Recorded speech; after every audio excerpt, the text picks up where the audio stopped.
কেমন আছো তোমরা সবাই? আশা করি ভালোই আছো। আজকের দিনটা ছিল সানডে আর আজকে সকাল থেকেই ভিডিওটা স্টার্ট করে দিলাম। আর আমার সকালটা শুরু হয় এক কাপ চা দিয়ে, তাই চা খেতে খেতেই ভিডিওটা স্টার্ট করে দিলাম। আর সকালবেলা উঠে এই খোলামেলা বারান্দায় চলে আসি কিছুক্ষণের জন্য বসতে।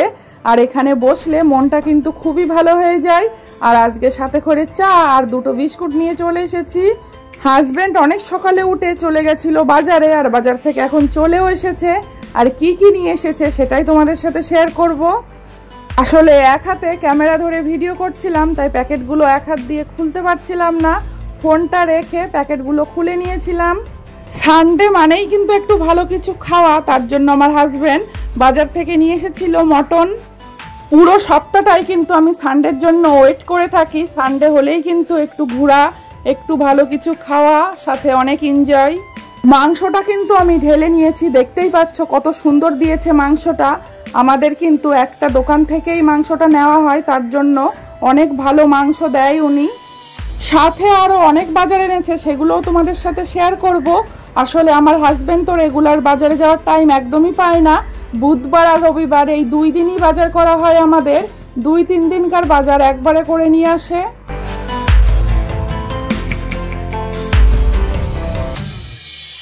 এখানে আর একটা পলিথিনে রয়েছে বাটা মাছ। আমরা তো বাঙালি, মাছ ছাড়া একদমই চলবে না। কথায় আছে মাছে ভাতে বাঙালি। রেগুলার আমাদের বাড়িতে আর কিছু হোক বা না হোক, মাছের ঝোলটা কিন্তু প্রতিদিন হয়। বাটা মাছগুলো কিন্তু জ্যান্ত ছিল যখন কেনে, আর সাথে অনেক বড় বড় ছিল। আর আমার কাটতে অসুবিধা হবে বলে দোকান থেকেই কেটে নিয়ে এসেছে। বাটা মাছগুলো আসলেই অনেক বড় বড়। এত বড় বড় মাছ রান্না করা, উল্টানো পাল্টানো অনেক ঝামেলা, তাই মাঝখান থেকে আমি কেটে দেবো, এত বড় রাখবো না। এখানে কিন্তু নদী কিংবা পুকুরের মাছ অনেক কম পাওয়া যায়। সকাল সকাল না গেলে মাছ আর পাওয়া যায় না, ফুরিয়ে যায়। তাই অনেক সকালে কিন্তু চলে যায় আমার হাজবেন্ড বাজারে মাছ নেওয়ার জন্য। এইসব মাছ ওরা বেশি আনে না, অল্পই নিয়ে আসে, আর কিছুক্ষণের মধ্যে ফুরিয়েও যায়।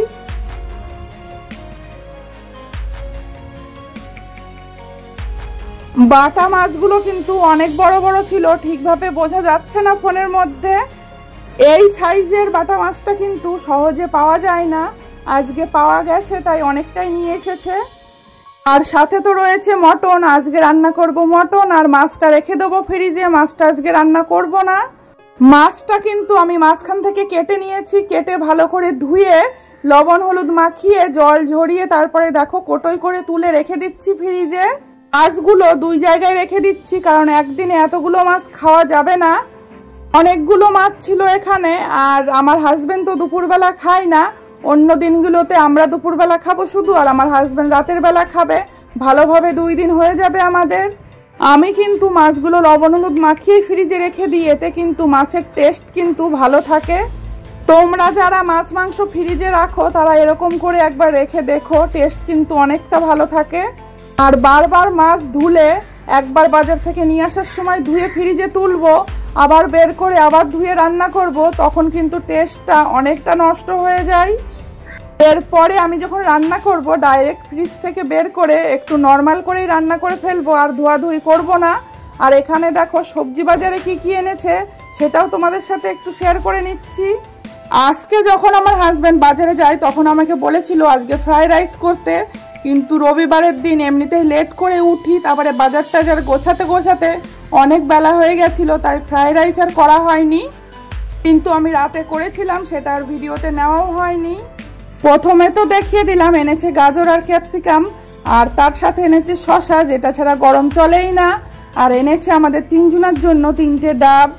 আর আমার হাজব্যান্ড কিন্তু প্রায় বাজার থেকে কিংবা অফিস থেকে আসার সময় আমাদের 3 জনের জন্য 3টে ডাব নিয়ে আসে। যে গরম পড়েছে, এই গরমের মধ্যে ডাবের জল, শসা এগুলো তো খেতেই হবে। এই গরমের মধ্যে আমার তো খাবার খেতে একদমই মন চায় না, শুধু মনে হয় ঠান্ডা ঠান্ডা জিনিস খাই। এদিকে মাংস বেছে ধুয়ে আমি কিন্তু রান্না বসিয়ে দিয়েছি, আর অনেকটা কষাও হয়ে গেছে মাংসটা। এত ব্যস্ততার মধ্যে সব কিছু আর ভিডিওর মধ্যে আনা হয় না, কারণ অনেক তাড়াহুড়ো করে কাজ করতে হয়। ভিডিও করতে গেলে কাজের অনেক দেরি হয়ে যায়। আর এই দিকে দেখো আমি কিন্তু ভাতটা বসিয়ে দিয়েছি, সাথে আলুটাও ভেজে নিয়েছি। আর এখানে জল গরম করে নিচ্ছি মাংসতে দেব বলে। আমি কিন্তু মাংস একদমই প্রেসার কুকারে দিই না, প্রেসার কুকারে দিলে টেস্ট অনেক কমে যায়। কড়াইতেই আস্তে আস্তে করে রান্না করি।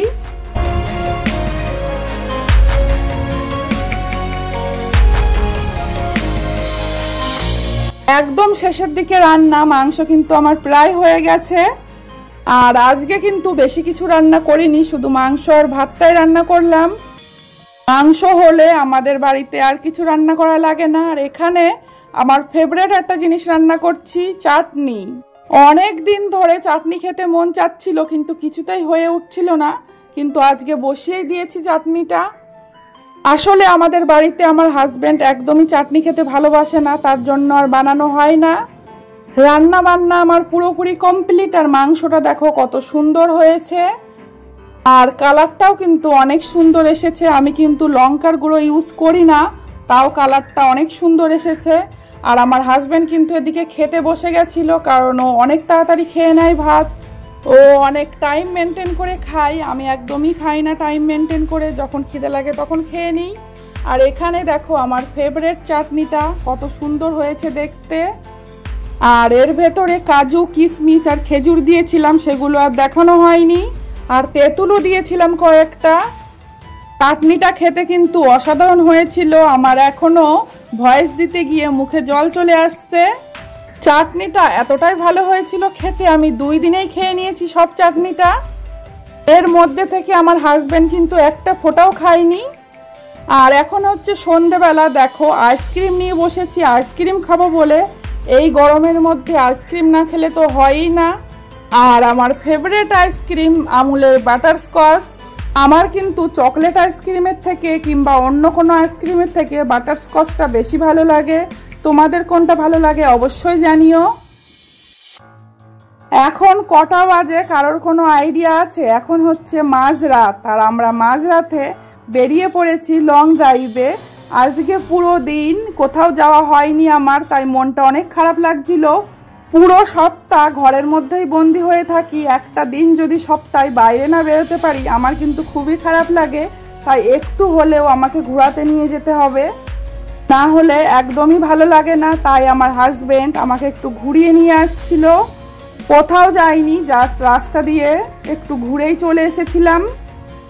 আর এখন বাজে হচ্ছে প্রায় 12টা বাজে, 12টার থেকে 5-10 মিনিট হয়তো কম। রাস্তায় দেখো কোনো লোকজন নেই, শুধু আমরাই যাচ্ছি। আজকে তো সানডে ছিল, তাই দুপুরবেলা সবাই ঘুমিয়ে নিয়েছি। রাতে আর তাড়াতাড়ি কারোরই ঘুম আসবে না, তাই বেরিয়ে পড়েছিলাম একটু। আর এখন কটা বাজে সেটা তোমাদের চোখেই দেখে নাও। দেখতে কি পাচ্ছ? উপরে দেখো টাইমিংটা রয়েছে 11:45, আর আমরা গান শুনতে শুনতে বেরিয়ে পড়েছিলাম লং ড্রাইভে। যাই হোক, আমার তো খুবই ভালো লাগছিল। কেমন লাগলো ভিডিওটা অবশ্যই জানিও। সানডের দিনটা কি কি করলাম, কিভাবে কাটালাম, সেইটাই তোমাদের সাথে শেয়ার করলাম। আর ভালো লাগলে একটা লাইক অ্যান্ড কমেন্ট করে দিও। যারা এখনো পর্যন্ত আছো আমার ভিডিওটাই মন থেকে অনেক ভালোবাসা, সাথে থেকো, পাশে থেকো সব সময়। আর এখানেই শেষ করলাম আমার ভিডিওটা। Thank you for watching my video.